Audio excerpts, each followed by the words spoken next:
how you doing? Hope you're good. It's almost the end of August, which for a lot of people means it's time to go back to school. We don't really talk about school that much, and the main two reasons are A, we graduated like 3 years ago and it's not really relevant to our lives anymore, and B, school was a very dark and traumatic time for us, and it's kind of painful to look back on it. We have a lot of unpleasant memories associated with our time at school, but that doesn't mean that there weren't some fun and awesome times had there as well. So we thought what we would do is tell you 10 times that school didn't suck for us. So if you are still in education and you're struggling to see the bright side of it all, hopefully this reminds you that there are still some good times ahead. And if you're like us and you're out of school, hopefully this allows you to focus more on the positive memories you had and less so on the negative ones. Alright, number 1. These are in no particular order, by the way. Yeah, this one took place our senior year in our music theory class.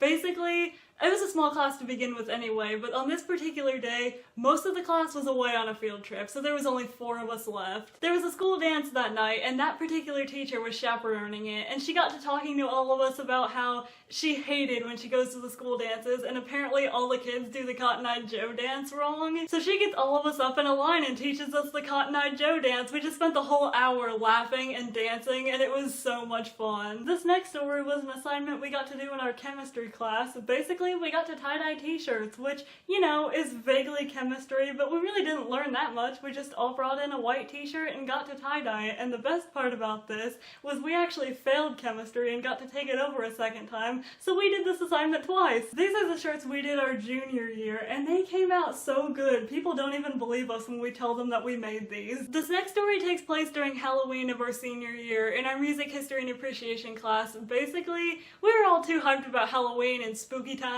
to really focus on anything, so our teacher let us turn off all the lights and take turns telling scary stories. It started off as people just telling their own, like, personal paranormal encounters, and turned into people just googling stories and reading them off. I don't know, it was just awesome and terrifying. This next story also takes place on Halloween, but it was a different year. Our high school choir teacher was also the elementary music teacher, so for those of us who'd gone to the school from 1st grade up to high school, we have memories of being in her class in elementary, and around Halloween time we would get together and we would sing these spooky songs and just have so much fun. Now that we were in choir and in high school, we didn't really have time to do that anymore. We were always getting ready for upcoming performances around that time, but one year we convinced our teacher to let us pull out those old songs from our childhood and let us sing them. So we spent that entire class period just singing these old songs and feeling so nostalgic and just having a great spooky time, and it was really nice because we got to take a little break from high school and being teenagers and just be kids again. I think this one took place when we were in like 8th grade. Basically, I don't remember how this was arranged, but our school set up this 5K walk leading all around outside the property of the school. You could walk with your friends, or you could jog or run by yourself, but essentially we all got to get out of class for a while just to be outside with our friends in the sun and fresh air. It was so fun. I wish they would have done that every year after that, but no, just the one. This next story happened in our American Sign Language class during our senior year. There were only 6 people in that class, including the 2 of us, and what we would do every now and then is we'd play a game of heads up. You know, the game where you put your phone on your head and it gives you a word and everybody else has to act it out for you.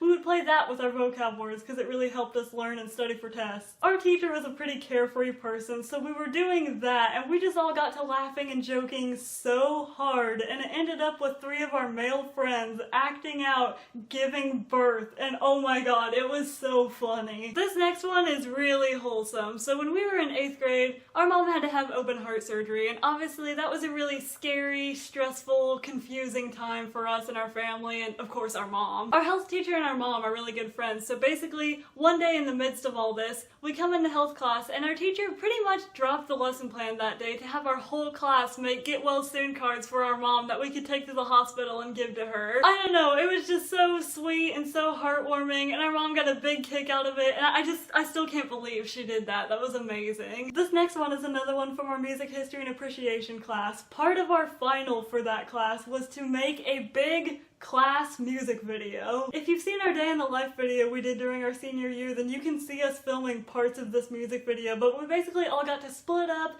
run around the school, wreak havoc, film ourselves doing some crazy antics like throw papers and do the Cotton Eye Joe dance down the hallway. The whole thing was just a blast to make. In our senior English class, our final was an assignment that our teacher called the soundtrack of our lives, which basically meant we had to take 5 songs that represented our lives and present them to the class. And this was a lot of fun because obviously everybody is passionate about their own music interests and getting to talk about the music they like, but it ended up being really cool to get to hear from our peers and friends we'd gone all through school with and find out what music they're into and in what ways certain songs shaped their life. It was just a really cool way to end senior year of high school. Let's end it on another wholesome one. This is another one from choir. Now, neither of us know a whole lot about the situation because we weren't really involved in it, but there was this girl, our first year of choir, who was a bit of a bully, and she hurt a lot of people's feelings that year. Our choir teacher had this idea to have us all write some type of compliment or positive message to each person in the choir, and we got to read them all back, and they were so positive and so uplifting. And we all loved this little activity so much, we made it a little tradition at the end of every school year, and we personally have all of our little compliments, and we love looking back and reading them, and we had so much fun writing them and telling our friends how much they mean to us, and